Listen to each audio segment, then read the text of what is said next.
population na mboka Bunya. Soki nazwi maloba moke, nalobi mwana lopoto, ezali mpo langue ezali oyo biso tosalelaka mingi na mosala mpona koloba ete bino ndenge bomikokisi koyamba bapaya ezali président na biso ya Union des Patriotes Congolais pour la Réconciliation nde ako-introduire mopaya na biso mpo afolola na bino. Ngai nalingi kaka tout simplement nayebisa na ete bapopulation congolaise oyo bafandi na mboka Bunya bazali prete mpona koyoka ye na moke oyo akoloba na ntina na bapaya oyo touti koyamba. Elingi koloba boye lokola tozwi bageni presidenti yetu Thomas Lubanga ye peke ata mupresente ke shiba population congolaise ya mngini yetu Bunya tuko tayari na kusikia hii bageni yetu wanakuya ne kutoka Goma namuna tiko yeko present yetu. Je crois le temps est venu pour que vous puissiez introduire le président du FCD qui est notre hôte de la circonstance. Wakongomani ya Ituri, jambo kwenu. Jambo tena. Sitapata sauti ya sehemu yangu. Jambo kwenu. Unaona wanakuja? Jina yake kwa askari mmoja jina yake ni Papi, mkasikia kama anakufa halafu Ituri mzima mkufe na Wakongomani wote wa Ituri. Tabaki apresente delegation ya Waki. Nawaza tutaendelea kukuja nao pamoja kwa sababu pakeshi sisi tulikamata organisation ya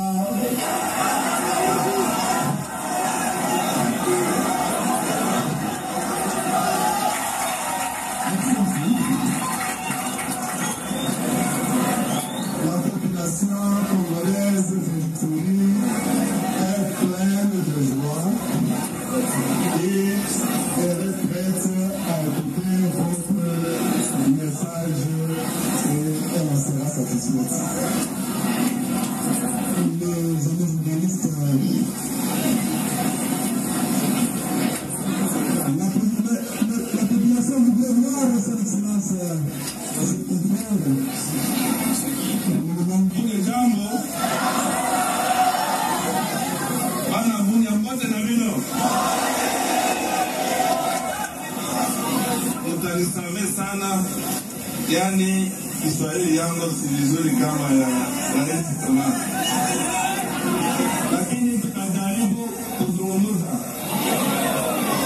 Kitu ya kwanza naomba kwa watu wote tusimame dakika moja kwa kukumbuka kama kulikuwa wandugu zetu wenyewe waliuawa, yani ni Mwema, mwingine ni Mlendo, kabla hatujaanza mazungumzo,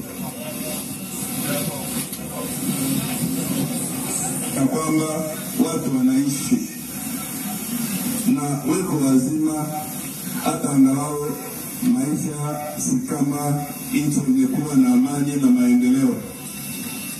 Taanza na kuwapresente delegation kubwa yenye tumekuja nao leo, kwa kuwa tupate kujionea jinsi president ametoka kuongea kwa macho na kuona macho yenu, tuwe watu ambao wataweza kufasiria wengine yenye tunaona Bunya.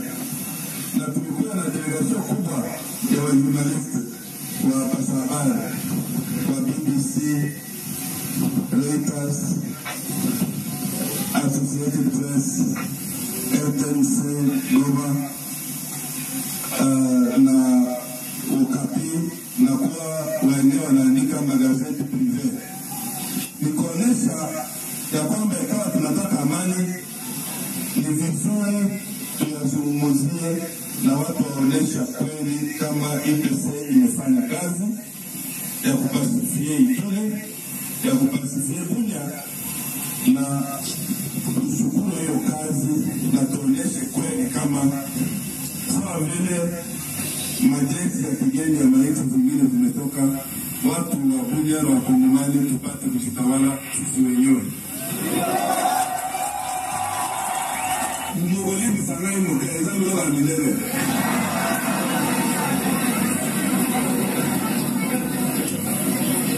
Nadhani kwa siku ya leo ingawa tumefika hapa Bunia, kuna nia jinsi president ameongea. Nia ya kwanza ni kwa kujulisha Wakongomani wote, iwe wa Kisangani, Bukavu, Goma, Loja, Kalemi na Kinshasa, najua tutafika, ya kuwa duri ya watu wa Kiingani hawaya mazimizika na wamepigania amani, muungano ya Kongo. Na kwa ile ni heri tuungane nao mkono kusudi tuone jinsi watu wametumikia na amani ndani ya wakaaji wa Ituri, wasikue wanaonesha kuwa kama ni wauaji.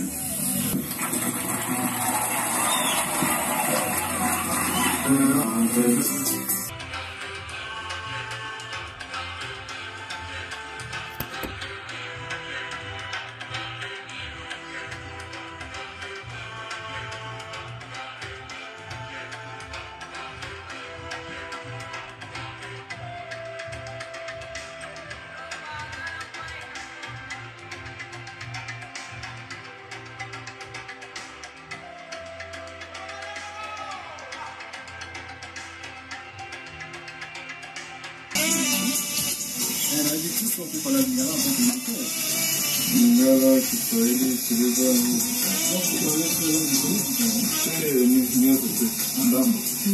donc voilà, nous allons aborder la question de l'éducation. mais je préférerais parler en français. Vous savez que le Zaïre, avec l'évêque Sefal, a connu un problème, une armée où déjà au français, c'était de l'exécution, où les militaires a été, le nombre de troupes a été abandonné et essayer de vivre un peu dans le sens de choses puisque vous savez, on a parlé d'article 15 et on est arrivé jusqu'à le surnommer de Satayana. Les responsables n'ont pas pris soin des militaires comme cela se devait.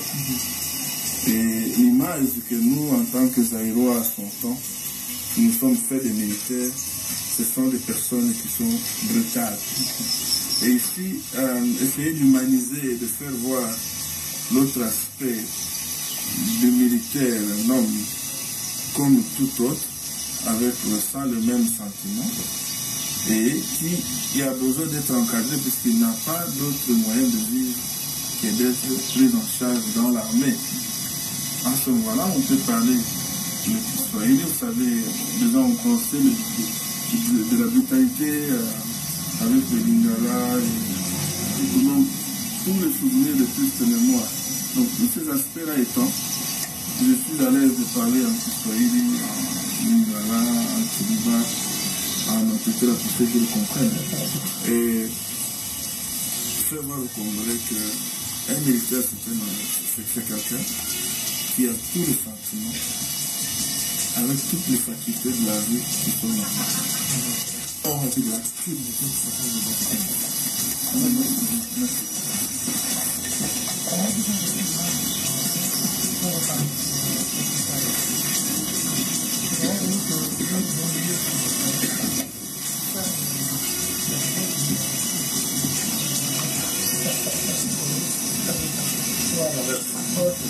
Bon, voilà, nous abordons donc cette deuxième partie avec le discussion.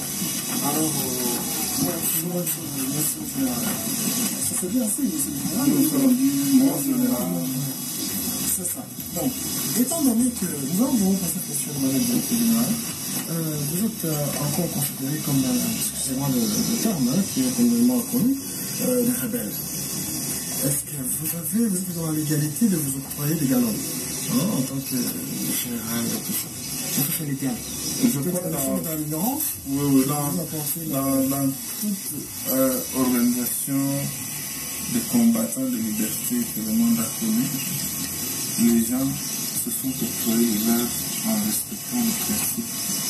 Et la commission qui a été mise en place pour pouvoir étudier les grades à octroyer à nos militaires a travaillé de la manière la plus professionnelle qui a existé.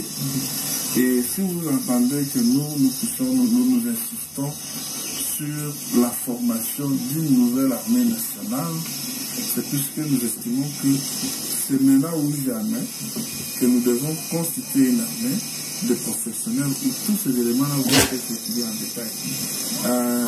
Pour nous, nous considérons que le SACA que nous avons signé nous reconnaissent comme autorité, nous reconnaissent toute autorité à administrer le territoire sur notre territoire. Alors, mon général, qu'est-ce qu'elle va devenir cette armée de demain là, avec vous en tête? Quelle est la conception de cette armée, d'après votre conception? Bon, vous savez qu'aujourd'hui, l'accord global et inclusif à la République démocratique du Congo a des difficultés d'être mis en application, puisqu'il y a la question du mémorandum numéro 2 de l'armée qui reste en suspens, c'est-à-dire l'organisation et la structure de l'armée pendant la transition, avant qu'on aille sur le détail technique de la formation d'une nouvelle armée où nous aurons besoin de spécialistes français, belges, britanniques pour nous aider à former cette armée. Mais pour aujourd'hui, nous voulons que le partage du pouvoir dans l'armée, puisque dès que le gouvernement est formé, un parti politique n'a pas d'armée, ces militaires qui étaient dans telle ou telle autre organisation vont se retrouver autour d'un commandement et qui va conduire vers cette armée qui va être nationale. Il n'y aura pas d'armée DSD dans l'armée nationale congolaise. Il y aura une appellation sur laquelle tous nous allons nous mettre d'accord. L'armée nationale congolaise, ou les forces armées congolaises, ou l'armée de libération du Congo, ou l'armée de protection du Congo. Tout ça, ce sont des détails qui vont venir. Mais dans un premier temps, il faut que chaque organisation puisse se trouver dans cette structure. Avant de passer la parole à Dr. Mpolo, j'aimerais parler d'appellation en général. Là, je ne vois pas qu'il y a une certaine confusion. À Kinshasa, on l'appelle forces armées congolaises. Ici, on l'appelle armée nationale congolaise. Et déjà qu'il y a un gouvernement inclusif et l'Union nationale pourrait être formée, est-ce qu'il n'y a pas un choc là? Non, il n'y a pas de choc. D'autant plus que comme nous nous sommes mis d'accord sur les emblèmes qui a été utilisé pendant la période de transition, au cours de ces discussions du mémorandum numéro 2, nous allons nous mettre d'accord sur l'appellation de l'armée pendant la transition. C'est une question simple. C'est question d'harmoniser, d'uniformiser. Si c'est l'armée nationale congolaise qui avait été retenue, puisque c'est le moment où le président Mobutu avait créé les forces, que les divisions ont commencé. Et lorsqu'on parle d'une armée nationale, tout le monde se retrouve, et même son organisation. Puisque ce ne sera pas une armée qui sera au service d'un individu, mais une armée au service de la nation. C'est dès le moment où l'armée est au service d'un individu qui met la dictature en place que les choses se gâtent. Donc ici, je ne pense pas qu'il y aura de problème. Donc oui, de brigade Kamwanya Mbora Ouzima, c'est notre conseiller militaire au sein du cabinet unique du président et du secrétariat général. Et si nous avons pris ça, un des éléments, c'est pour combattre l'injustice. Il faut admettre que le procès qui avait été fait au nom de Bora et de toute la suite, c'est un procès qui avait été entaché de beaucoup d'irrégularités. Et puisque jusqu'aujourd'hui, personne ne peut prouver que Bora avait été impliqué dans l'assassinat du président Kabila. Et que Bora ait été condamné, il faut que la justice soit faite. Et nous avons estimé que Bora a été injustement arrêté, il a été injustement fracassé, il a été injustement puni, et que lorsque Bora est venu, c'est un Congolais comme tous les autres. Il faut que le président Kabila montre qu'il peut faire la justice et que bon a pu être pratiqué comme tout citoyen qui le connaît ou qui n'a été arrêté que pour son appartenance à une partie du pays. Donc nous croyons que la justice n'avait pas été bien faite et que le général Bora est innocent. Pour ce qui concerne le partage du pouvoir, je crois dans toutes les négociations, tout ne se dit pas ou tout ne se met pas à la place publique. Et il y a des choses que nous avons négociées avec le gouvernement et il y a des choses sur lesquelles tout a été écrit sur papier. Regardez le partage du pouvoir, ne regardez pas la force terrestre. Nous, en tant que Rassemblement Congolais pour la démocratie, au sein de ce partage du pouvoir, nous sommes les moins bien servis de tous. Au niveau de la vice-présidence de la République, le MLC a une vice-présidence, le gouvernement a une vice-présidence. Aujourd'hui, les nouvelles élites vont marquer de leur obédience. Et nous nous retrouverons marginalisés. Or, les négociations, les accords, les négociations qui ont eu lieu, parlaient d'un vice-président qui serait de la vraie opposition. De la vraie opposition non armée et opposition telle que définie dans l'accord de Lusaka. Du deux, au niveau des institutions, le gouvernement a la présidence de la République. Le MLC a la présidence de l'Assemblée nationale. La société civile a la présidence du Sénat. Le RCD ne préside aucune institution. Nous disons, nous n'accrochons pas mobilisés à la force terrestre, à l'état-major des forces terrestres. Si le gouvernement estime que nous ne pouvons pas gérer les forces terrestres, nous exigeons qu'il nous donne l'état-major général de l'armée. Pourquoi il nous refuse à nous d'avoir cette force terrestre ou l'état-major général de l'armée? À ce moment-là, un corps ou une constitution, une composante, une institution que nous allons diriger. Être ministre de la Défense, on est sous le président de la République qui est président, il est le chef suprême de l'armée et même de toutes les organisations de la défense d'un pays. Le ministère de la Défense n'est un ministère technique qui va parler de l'intégration, qui va parler de la formation, qui va concevoir le projet. Donc, il n'y a rien une organisation, une composante, une institution sur laquelle les gens doivent s'attarder pour dire vous avez le ministère de la Défense. Encore que, aujourd'hui, la présidence de la République a pris certaines attributions qui reviennent au ministère de la Défense. Vous ne vous entendez pas. Qu'est-ce qui va arriver? Malheureusement, toute négociation doivent aboutir à un compromis. La défaillance aussi que nous avons dénoncée, c'est la question de méthodologie. Depuis que ces accords ont commencé, aucune composante ne s'est donné le droit d'imaginer un projet et de l'imposer sur les autres. Les choses ont été faites de manière à ce que lorsqu'une composante donne sa proposition, c'est-à-dire que ça a été dans la méthodologie, chaque composante donne sa proposition et la médiation prend ça et fait un document synthèse. Ce document sur lequel tout le monde s'est mis d'accord. Nous avons négocié la question de l'armée africaine. Un compromis a été trouvé. Le Rassemblement Congolais pour la démocratie a signé, le gouvernement de la République n'a pas signé, le MLC n'a pas signé. Si aujourd'hui on arrive à Kinshasa et que le gouvernement de Kinshasa dise que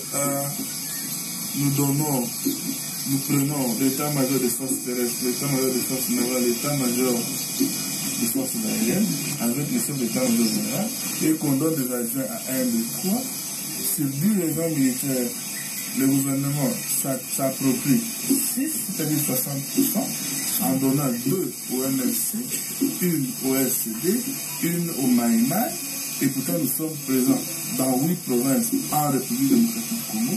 Nous estimons que c'est injuste et injustifié. Donc, puisque le sentiment que nous avons aujourd'hui, c'est de dire qu'il y a des généraux, des individus autour du pouvoir à Kinshasa qui estiment qu'ils doivent protéger leur position qu'ils ont aujourd'hui, donc ils ne doivent pas les lâcher.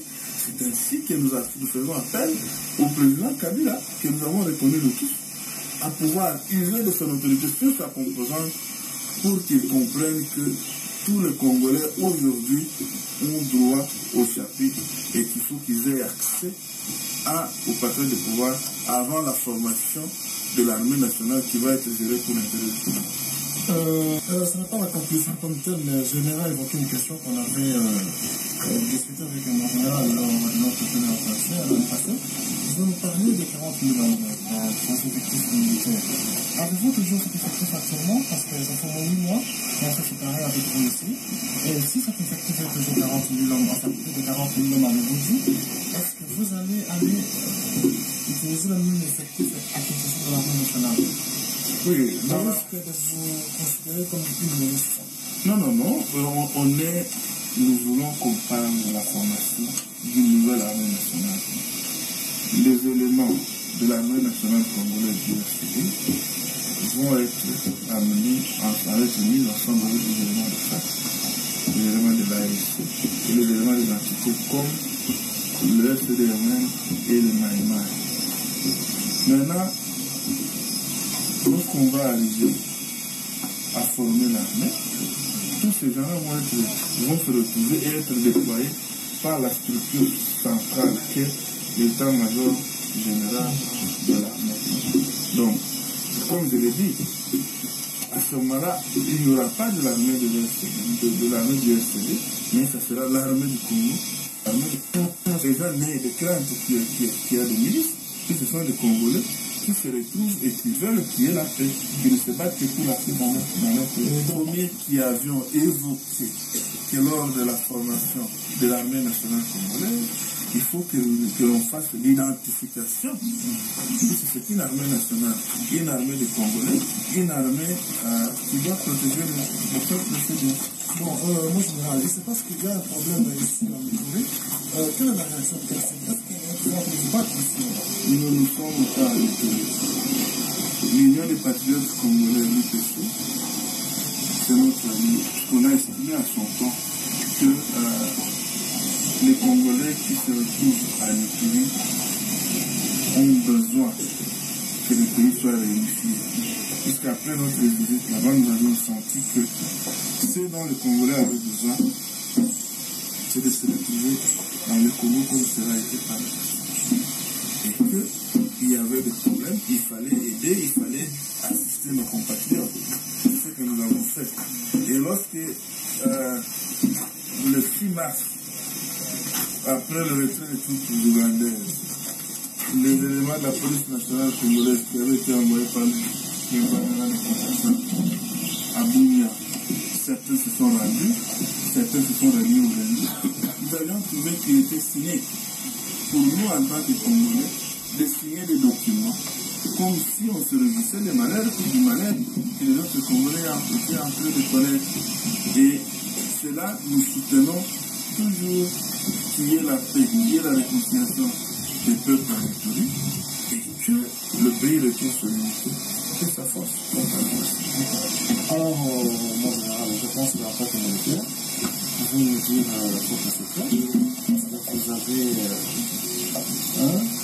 accédé vraiment très rapidement à disparaître général. Quel a été votre secret? Je crois que le secret dans la vie d'un homme, c'est la discipline, c'est l'abnégation, avoir une vision et un idéal. Ça, ce sont les éléments sur lesquels chaque Congolais qui choisit de servir son pays le fasse. Ça, sans regarder dans ce qu'on met les dividendes à l'avance, c'est déjà un mauvais départ.